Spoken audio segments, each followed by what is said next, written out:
আসসালামু আলাইকুম রহমতুল্লাহি ওবরকাতুহু।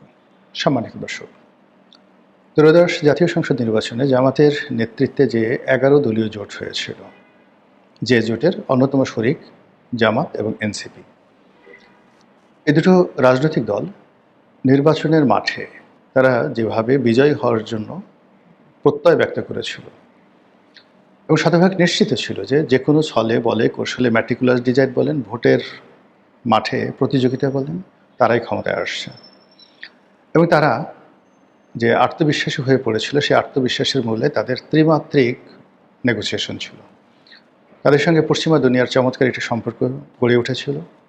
ইউরোপ এবং আমেরিকা তাদেরকে গ্রিন সিগন্যাল দিয়েছিল। ভারতের সঙ্গে তারা মোটামুটি একটা নিউট্রাল সম্পর্ক গড়ে তুলেছিল। চীন এবং পাকিস্তান, এই দুটো রাষ্ট্র তাদের সর্বশক্তি দিয়ে জামাতের যে ১১ দলীয় জোট তাদেরকে সহযোগিতা করেছিল। অধিকাংশ যারা নির্বাচন পরিচালনা করছিল, সেই নির্বাচন পরিচালকদের মধ্যে যাকে বলা হয় ডক্টর মোহাম্মদ ইউনূস এবং অন্যান্য যারা উপদেষ্টা আছেন, তাদের একটা বিরাট অংশ জামাত এবং এনসিপির পক্ষে ছিল। বিপক্ষে যে কারা ছিল সেটা তখনও পর্যন্ত বোঝা যায়নি। কিন্তু নির্বাচনের ঠিক একদিন দুদিন আগে সম্ভবত দিল্লির সঙ্গে বিএনপির একটা ভালো নেগোসিয়েশন হয়ে যায় এবং যে কোনো কারণে হোক শেখ হাসিনা তার নেতাকর্মীদেরকে বিএনপির পক্ষে ভোট দেওয়ার জন্য গোপনে গোপনে তলে তলে গুপ্তভাবে নির্দেশনা জারি করে। ফলে ভোটের মাঠে যাকে বলা একটা অস্বাভাবিক যে ফলাফল, সেটা আমরা দেখতে পাই। আমরা যারা রাজনীতির বিশ্লেষক ছিলাম, আমরা ধরে নিয়েছিলাম যে আওয়ামী লীগ এই নির্বাচনে অংশগ্রহণ করছে না এবং তারা শেখ হাসিনা যেভাবে প্রথম দিকে বলছিলেন যে যেহেতু নৌকা নেই, নো বোট নো ভোট, আমাদের ভোটাররা ভোট কেন্দ্রে যাবে না। তো তাই যদি হয় তাহলে আমরা ধরে নিয়েছিলাম যে সাকুল্যে সেই 2024, 2018 কিংবা 2014 সনে যে ভোটার উপস্থিতি হয়েছিল তার চেয়ে 5 থেকে 6% ভোট আরও কম কালেক্ট হবে। বাকি ভোট কালেকশনের জন্য তাদেরকে মূলত সিল পিটাতে হবে এবং এটা ছিল একটা জেনারেল ম্যাথমেটিক্স। কিন্তু বাস্তবে দেখা গেল যে না, আমরা যে প্রেডিক্ট করেছিলাম সেটা আওয়ামী লীগের সিদ্ধান্তের কারণে উল্টে যায়। অসংখ্য ভোটার ভোট কেন্দ্রে উপস্থিত হয় এবং তারা বিএনপিকে ভোট দেয় এবং বিএনপি বিজয়ী হয়ে যায়। বিএনপি বিজয়ী হওয়ার পর সঙ্গত কারণে জামাতের মধ্যে নিদারুণ প্রতিক্রিয়া দেখা দেয়। তাদের মন খারাপ হয়ে যায়, মেজাজ গরম হয়ে যায়, তারা ভেবে পায় না হোয়াট শুড ডু, কী করা উচিত। তাদের যে 17 মাসের সাজানো গুছানো সংসার সব তছনছ হয়ে যায়। তারা প্রশাসনের বিভিন্ন জায়গাতে যেভাবে তাদের পছন্দের মানুষ বসিয়েছিল, যেভাবে তারা হেলে দুলে রাষ্ট্র পরিচালনা করছিল এবং যেভাবে তাদের কথা মতো সব কিছু চলছিল, কূটনীতিবিদরা তাদের সেই মগবাজারে আসছিল, ব্যবসায়ীরা দলে দলে জামাতের আমিরের সেই আনুগত্য প্রকাশ করার জন্য, সোহবত প্রকাশ করার জন্য, বায়াত গ্রহণ করার জন্য যেভাবে ছুটাছুটি করছিল, তাতে জামাত মনে করেছিল যে তারাই এমিরেটস প্রতিষ্ঠা করতে যাচ্ছে এবং তাদের নেতা আমিরুল মোমিনিন হতে চলেছেন। ঠিক সেই জায়গাটাতে অলনে ছাড়েন জনাব তারেক রহমান সাহেব এখন জাতির নেতা হিসেবে আবির্ভূত হয়েছেন। কথাটা বললাম আমাদের তথ্যমন্ত্রী জনাব জহিরুদ্দিন স্বপন, তিনি বলেছেন জনাব তারেক রহমান সাহেব তিনি জাতির নেতা। এই শব্দটি সিঙ্গুলার নাম্বার, অত্যন্ত তাৎপর্যপূর্ণ একটি শব্দ। তিনি তাকে বলতে পারতেন যে জাতীয় নেতা, কিন্তু জাতীয় নেতা তো তিনিও জাতীয় নেতা, তার মতো শত শত জাতীয় নেতা আছে। আমি গোলাম মোল্লা রনি, আমিও একজন জাতীয় নেতা। পুরো জাতি যাকে চেনে, পুরো জাতির একটা বিরাট অংশ যাদেরকে মনে করে যে না এরা নেতা হওয়ার যোগ্য, তারাই জাতীয় নেতা। তো সেই অর্থে জনাব তারেক রহমান সাহেব জাতীয় নেতা হবে। কিন্তু জাতির নেতা মানে সুপ্রিম কমান্ডার, ইমামুল আজম, এরকম মানে, বা হুজ্জাতুল ইমাম, নেতাদের নেতা, সর্দারে আজম, বা হজরতুল আল্লাম। আরবিতে যে এই শব্দগুলো আমরা সবসময় ব্যবহার করি, ঠিক যেমন কাজী উল কুজ্জাত মানে কাজীদের কাজী। তো জাতির নেতা বলতে যেটা বোঝায় সিঙ্গুলার নম্বর, এই জাতির একজনই নেতা আছেন, তিনি জনাব তারেক রহমান, এটাই স্পষ্ট। তো এই সকল কথা আমার মতো সাধারণ মানুষ যখন বুঝতে পারে, তখন জামাতের লোকজন তো বুঝতে পারে যে বিএনপি মূলত জনাব তারেক রহমান সাহেবকে জাতির পিতা কথাটা না বলে জাতির নেতা হিসাবে মূলত তাকে কর্তৃত্ব, দ্য লিডার, এখন একটা সময় বলবে দ্য লিডার বলতে তারেক রহমান সাহেবকে বোঝানো হবে। যেমন দেখা গেল যে যদি লিডার বলতে কাউকে বোঝানো হয়, উত্তর কোরিয়াতে কিমকে বোঝানো হয়। যদি বাপু বলতে কাকে ভারতে বোঝানো হয়, তাহলে মহাত্মা গান্ধীকে বোঝানো হয়।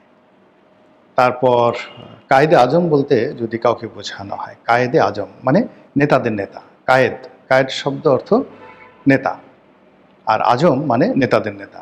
তাহলে আপনি বলেন তো, কায়েদে আজম বলতে আপনি কাকে বুঝেন? মোহাম্মদ আলী জিন্নাহকে বুঝেন। তো এখানে জনাব তারেক রহমান সাহেবের যে জাতির নেতা, এই শব্দটি আপনি যদি ব্যাখ্যা করেন, এটি মূলত the grand leader, the supreme leader, the Quaid Azam, এরকম শব্দের সঙ্গে মানানসই। তো এই জিনিসগুলো বিএনপি করছে, খুব কৌশলে করছে। তাদের মধ্যেও তো অনেক বুদ্ধিমান লোক আছে, বুদ্ধিশুদ্ধি আছে। তারা জানে যে কি করে ন্যারেটিভ তৈরি করে তাদের নেতাকে একেবারে সম্মান, মর্যাদা, ক্ষমতার কেন্দ্রে, সুপ্রিম পর্যায়ে পৌঁছে দেওয়া যায়। তো এই জিনিসগুলো তারা করছেন। এই জিনিসগুলো করার ফলে কি হলো, জামাত মানসিকভাবে বিপর্যস্ত হয়ে পড়েছে এবং জামাত এবং বিএনপির যে সম্পর্কটি, সেই সম্পর্কটি এখন রীতিমতো সংঘাতের দিকে চলে যাচ্ছে। আপনারা জানেন যে ইতিমধ্যে সেই সংঘাতের কতগুলো লক্ষণ ফুটে উঠেছে। সামনে যে 12 তারিখে জাতীয় সংসদের অধিবেশন ডাকা হয়েছে, এই অধিবেশনে আসলে কি হয়, কে কিভাবে আচরণ করে, জামাত সেখানে কিভাবে অংশগ্রহণ করে, তারপর সেই অধিবেশনের মধ্যে উচ্চকক্ষ, নিম্নকক্ষ, জুলাই সনদ এবং জুলাই সনদ পাশ করার জন্য বিশেষ যে শপথ নেওয়ার কথা ছিল জুলাই চার্টারে, এ সকল বিষয় নিয়ে সেখানে কি হবে না হবে এটা নিয়ে জাতি এখন দ্বিধা বিভক্ত।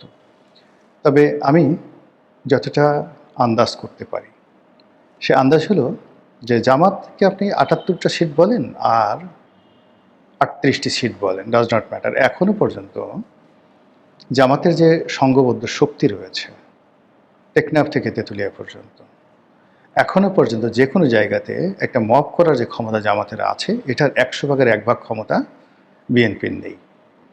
বিএনপির যেটা আছে সেটার ব্যাপক জনপ্রিয়তা। আর সাম্প্রতিক সময় যে রাষ্ট্র ক্ষমতা বিএনপি পেয়েছে, এই রাষ্ট্র ক্ষমতার উপরও কিন্তু একছত্র কর্তৃত্ব তার স্থাপিত হয়নি। আমরা স্পষ্টভাবে বলে দিতে পারি, টু দি পয়েন্টে, নাম ধরে ধরে, প্রধানমন্ত্রীর কার্যালয়ে কয়জন জামাতের লোক আছে, প্রধানমন্ত্রীর আশেপাশে কয়জন জামাতের লোক আছে, মানে আমি যাদের নাম বলতে পারি তাদের বাইরে আরও অনেক বহু সংখ্যক আছে। তাহলে বোঝার চেষ্টা করুন যে জামাত কোথায় কোথায় ঢুকে গেছে। প্রশাসন, মিলিটারি, তারপর শেষে পুলিশ থেকে শুরু করে অন্যান্য যেই জায়গাগুলোতে বিএনপি খুব বিশ্বাস করে, যাদেরকে বিএনপির নিজেদের লোক মনে করে নিয়োগ দিয়েছে, তারা যে প্রকৃতপক্ষে তারা যে জামাতের লোক, এটা বিএনপি না জানলেও জামাত খুব ভালো করে জানে। এবং এই যে আমরা বাংলাতে একটা শব্দ ব্যবহার করি আদতে, মানে অনেকে এটা ভুল করেন। আদতে বলতে অনেকে মনে করেন আসলে, অরিজিনালি, কিন্তু ঘটনাটা তা না। আদতে মানে আদিকালে, কোনো এক সময়, ওয়ান্স আপন এ টাইম। তো আসলে আদতে মানে আদিকালে, ওয়ান্স আপন এ টাইম, যদি কেউ জামাত করে থাকে, সে মৃত্যুর পূর্ব পর্যন্ত ইয়া জামাতি, ইয়া শিবিরি, এই কথা বলেই তিনি মরতে স্বাচ্ছন্দ্য বোধ করবেন। কাজী আদিকালের জামাত, আদিকালে জামাতের প্রতি যারা অনুরক্ত, তারা সবাই ঘুরে ফিরে জামাতের দিকে যাবেন এবং জামাত সেই জিনিসটি জানে। ফলে এখন বিএনপির লোকজন যে লম্ফ দিচ্ছেন, ঝম্পট দিচ্ছেন, কথা বলছেন, হুমকি দিচ্ছেন, ধামকি দিচ্ছেন, এটি দেখে জামাত মুস্কি হাসছে যে আমরা যখনই টিপ দেব, যখনই আমাদের রিসেট বাটনে চাপ দেওয়া হবে, যখন আমরা চাইব এবং ডাকবো আয় আয় আয়, আমাদের দিকে চলে আয়, অমনি তারা সব কিছু ছেড়ে দিয়ে নারায়ে তাকবীর, আল্লাহু আকবার, দাড়িপাল্লা জিন্দাবাদ বলে ছুটে চলে আসবে। আর তারই প্রেক্ষিতে আপনি দেখুন, এই পবিত্র মাহে রমজান মাসে জামাতের যে কর্মকাণ্ড, সেখানে কোনো ফ্রাস্ট্রেশন নেই, হতাশা নেই। তারা বরং বিএনপিকে থ্রেট দিতে যাচ্ছে। তারা বিভিন্নভাবে বিএনপিকে ব্যাধিব্যস্ত রাখার চেষ্টা করছে। তারা বলছে বিএনপি ক্ষমতায় এসছে ইলেকশন ইঞ্জিনিয়ারিংয়ের মাধ্যমে, তাদের বিজয়কে ছিনিয়ে নেওয়া হয়েছে, সূক্ষ্ম কারচুপির মাধ্যমে তারা এই কাজগুলো করেছে। বিএনপির বিরুদ্ধে তারা যে ন্যারেটিভ দেওয়ার চেষ্টা করেছে যে আমরা শেখ হাসিনাকে তাড়িয়েছি ভারতের আধিপত্যবাদের কারণে, কিন্তু এখন দেখা যাচ্ছে যে বর্তমান সরকার শেখ হাসিনার চাইতেও আরও বেশি ভারত প্রেমী হয়ে পড়েছে, মোদির আপনজন হয়ে পড়েছে। এখন তারা যেভাবে ভারতীয় দূতাবাসের লেজুর বৃত্তি করছে, যেভাবে ভারতীয় দূতাবাসকে প্রিভিলেজ দিচ্ছে, যেভাবে দিল্লির দিকে ছুটাফেরা করছে, এরপরে যেমন আমাদের যে স্বরাষ্ট্রমন্ত্রী, সেই স্বরাষ্ট্রমন্ত্রী তো তাকে জামাতের যারা লোকজন রয়েছে তারা উপাধি দিয়ে ফেলেছে। তাকে সবাই ডাকছে সালাউদ্দিন, কেউ বলছে দিল্লি সালাউদ্দিন, কেউ বলার চেষ্টা করছেন যে সে হলো কি শিলন সালাউদ্দিন। তিনি আসামের যে শিলন যে শহর সেখানে তিনি ছিলেন, এই জন্য তার নাম হয়ে গেছে শিলন সালাউদ্দিন। তাহলে চিন্তা করুন যে আমাদের দেশে কুকথা কিন্তু বাতাসের চেতে দ্রুত বেগে ছুটে। এখন এই যে নাসিরুদ্দিন পাটোয়ারি মির্জা আব্বাসকে চাঁদাবাজ বানিয়ে দিয়েছেন, জামাত বিএনপিকে জালেম বা এক জালেম কাছে আর এক জালেম আসছে এটা বানিয়ে দিয়েছে, এটা সহজে যাবে না।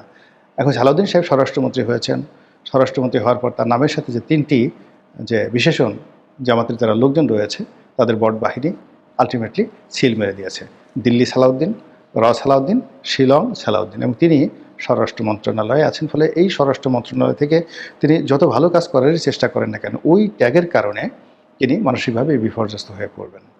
তো যেটা বলছিলাম যে এখন জামাত যেটা চাচ্ছে যে কোনো মূল্যে জুলাই সনদে যেভাবে স্বাক্ষর করা হয়েছে, এমনকি বিএনপি যে বিষয়গুলোতে নোট অফ ডিসেন্ট দিয়েছে সেই বিষয়গুলো আন্দোলনের মাধ্যমে, লড়াইয়ের মাধ্যমে বিএনপিকে চাপের মধ্যে ফেলে সেই বিষয়গুলো আদায় করে নেওয়া, এবং সেই কাজগুলো তারা করে যাচ্ছে। এবং রোজার মাসে আমরা দেখলাম যেমন বিএনপি এখন বলছে যে সংবিধানে এই জিনিস নেই। তো জামাতের আমির মিয়া গোলাম পারওয়ার তিনি বলছেন যে আরে আপনি সংবিধানের কথা বলছেন, সংবিধান অনুযায়ী যদি আপনি ধরেন তাহলে তো সংবিধান অনুযায়ী শেখ হাসিনা প্রধানমন্ত্রী, বৈধ প্রধানমন্ত্রী, তাহলে আপনি আছেন কেন? যদি আপনি সংবিধানকে মানেন তাহলে তো ডক্টর মোহাম্মদ ইউনূসের সরকারই অবৈধ, আর নির্বাচন কমিশন অবৈধ, আর সেই নির্বাচন কমিশন আর সেই অবৈধ সরকার যদি একটা অবৈধ নির্বাচনের মাধ্যমে আপনাদেরকে নির্বাচিত করে থাকে, আপনাদেরই তো মিয়া বৈধতা নাই। কী সমস্ত কথাবার্তা বলেন সংবিধান নিয়ে? কাজেই যে বিপ্লব হয়েছে, বিপ্লবের আদর্শ তুলে ধরুন, যে গণ অভ্যুত্থান হয়েছে সেই গণ অভ্যুত্থানের যে আদর্শ, নীতি, চাহিদা, এগুলো পূর্ণ করুন। আর মুনাফিকি করবেন না, যে সকল কথা হয়েছে সেই সকল কথা রক্ষা করুন, ওয়াদা রক্ষা করুন, ওয়াদার বরখেলাপ করবেন না। আদারওয়াইজ আমরা যা করার তাই করব। কি করবেন তারা? তারা শেখ হাসিনার বিরুদ্ধে যা কিছু করেছেন। শেখ হাসিনাই সংবিধান মোতাবেক এখনো প্রধানমন্ত্রী। বিএনপির উদ্দেশ্যে কি বলছে জামাত এনসিপি? বাহিনী, তারপর সচিবালয়ে কি করেছেন আপনারা জানেন।